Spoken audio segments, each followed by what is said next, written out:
और खबरें तफसील से। टीडीपी के सरबराह वज़ीर आला चंद्रबाबू नायडू ने पार्टी के कायदीन के साथ टेली कॉन्फ्रेंस मुनक्किद की। इस मौके पर उन्होंने कहा कि वाईएसआरसीपी रियासत में तशद्दुद भड़काने की साजिश कर रही है। वज़ीर आला ने कहा कि वाईएसआरसीपी के कायदीन इख्तदार खोने के बाद बौखलाहट का शिकार हो गए हैं। उन्होंने पार्टी कायदीन को मशवरा दिया कि वो वाईएसआरसीपी के जाल में न फंसें। उन्होंने पार्टी कायदीन को एहतियात बरतने और ज़बान के जाल में न फंसने पर जोर दिया।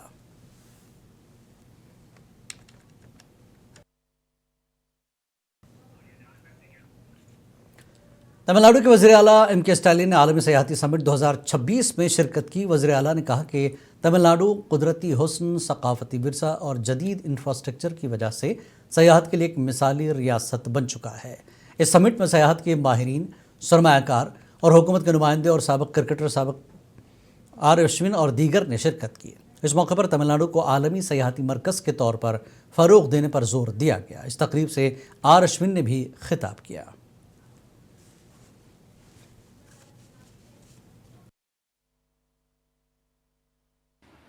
சமூகத்தை உணர்ந்து கொள்வதற்காக,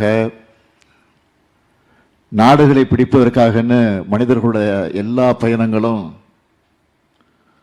ஏதோ ஒரு நோக்கம் இருந்துச்சு. இந்த பயணங்கள் நமக்கு ஏராளமானவற்றை கற்றுக் கொடுத்திருக்கு. சுருக்கமா சொல்லணும்னா, பயணங்கள் என்பது புத்தகம் இல்லாத வகுப்பறை.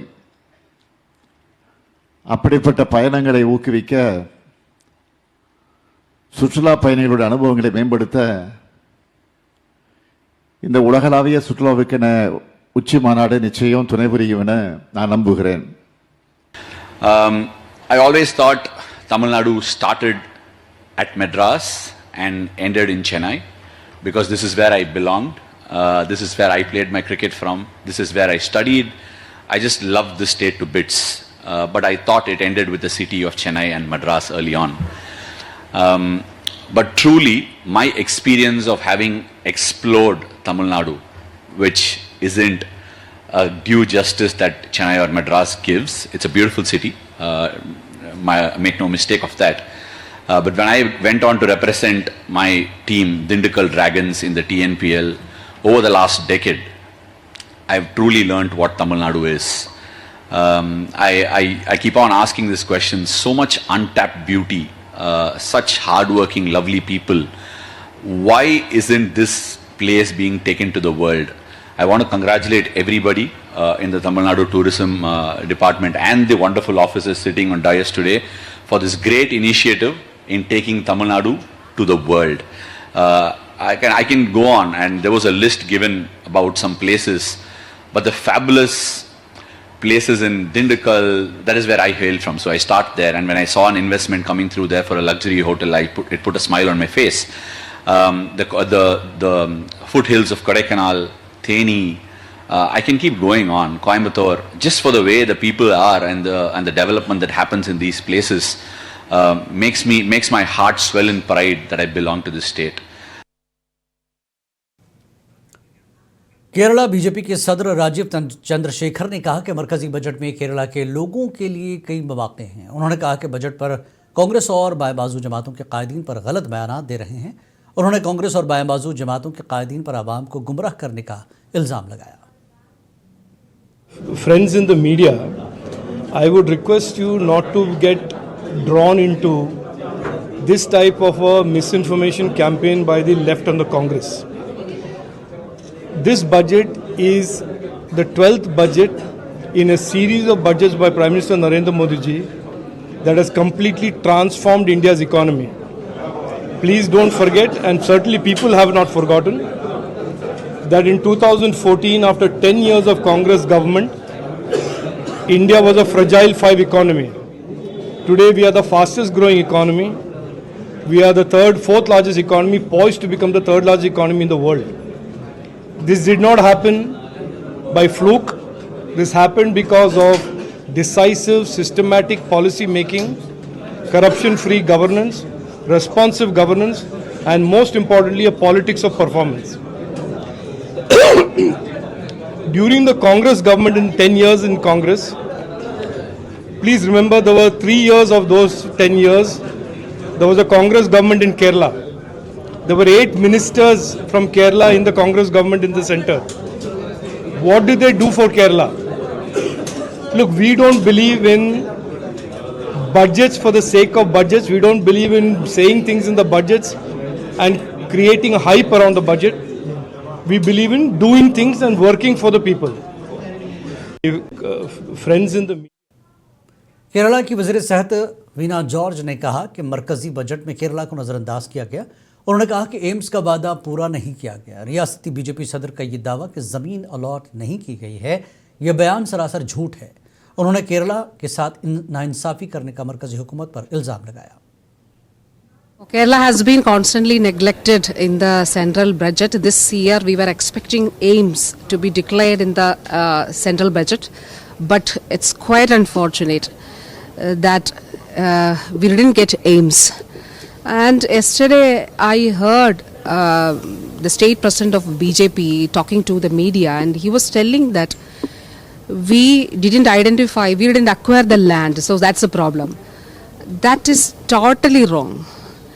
We have already, so the land, 150 acres of land was with us, the government property, and 50 acres were acquired. And all the documents were submitted to the central government. And in 2024 itself, Honorable Health Minister, Union Health Minister has informed us that the file is already given to the Finance Department, the Finance Ministry, for their in principle approval.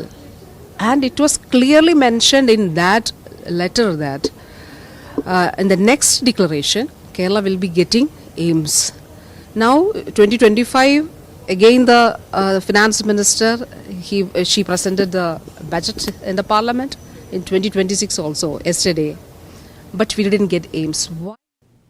Karnataka के वज़ीर दाखिला जी परमेश्वरा ने मरकजी budget को इंतहाई मायूस कुन बजट करार दिया। उन्होंने कहा कि बजट कर्नाटक के आवाम की तवक्कुआत पर पूरा उतरने में नाकाम हुआ है। आवाम ने मुल्क की तरक्की के लिए बहुत बजट से कई उम्मीदें वाबस्ता की थी, लेकिन बजट आवाम की तवक्कुआत पर उतरने में नाकाम हो गया। उन्होंने इल्ज़ाम लगाया कि मरकजी हुकूमत ने ज़राअत, सनत, तालीम और बुनियादी इंफ्रास्ट्रक्चर जैसे अहम शोबों को बजट में मुकम्मल तौर पर नज़रअंदाज किया है। is disappointing, not a forward-looking, and not pro-poor or pro-friendly kind of a budget. It's very disappointing. I expected at least some areas, some sectors would be strengthened. Be agriculture or industry or education or social sectors. These are the priority sectors. In fact, if you look at the 5-year plans, the first 5-year to 15th 5-year plan, every 5 years when we have this plan, sectors, this is very disappointing. Andhra Pradesh के वजीर मंडीपल्ली रामप्रसाद रेड्डी ने chief minister relief fund के checks तकसीम किए और कहा कि वज़ीर आला की इमदादी फंड स्कीम गरीबों के लिए बड़ी सहूलत का बायस है। रायचोटी में उन्होंने अपने कैंप ऑफिस में यह प्रोग्राम मुनक्किद कराया। रामप्रसाद रेड्डी ने टीडीपी के अहदेदारों के हमरा 190 लोगों में मजमूई तौर पर 2 करोड़ 30 लाख रुपए के चेक तकसीम किए। वज़ीर ने कहा कि मखलूत हुकूमत के इक़्तिदार में आने के बाद से रायचोटी असेंबली हल्के में अब तक 10 करोड़ से ज़ायद इमदादी फ़ंड के चेक लोगों को पहुंचाए जा चुके हैं।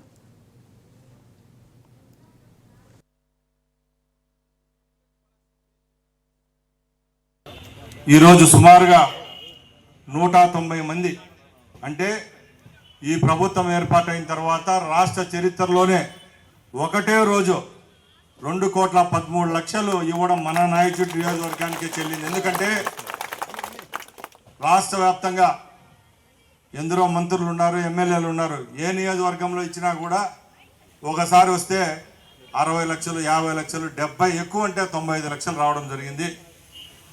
మన రాయచోటి ప్రజలు చేసుకున్న అదృష్టం చంద్రబాబు నాయుడు గారి నాయకత్వంలో ఈరోజు మనం ఇంత సంతోషంగా ఇందరు కుటుంబ సభ్యులు ఏ కష్టపడకూడదనే మంచి లక్ష్యంతో వాళ్ళు కార్పొరేట్ హాస్పిటల్లో చికిత్స పొందినా కూడా ప్రభుత్వం మన వెనకాల ఉంది, చంద్రబాబు నాయుడు గారు మనకు ఆదుకుంటారని చెప్పి ఆ రోజు మీరు ఓట్లేసి ప్రభుత్వాన్ని తీసుకొని రావడం జరిగింది.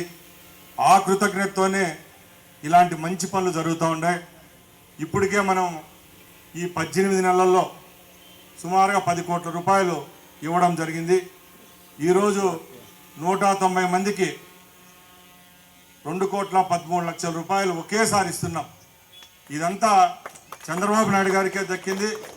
అలాగే మన ఆఫీసులో కూడా ఎవరన్నా ఇట్లా ఫైళ్ళు తెచ్చి ఇచ్చినప్పుడు ఈ ఊరికేం రావు డబ్బులు. ఇవి అంటే మనం ఎత్తుకొని వచ్చి ఫైల్ ఇసిరి వెళ్ళిపోతే వేసేస్తే డబ్బులు రావు. పైనుంచి కూడా ఖచ్చితంగా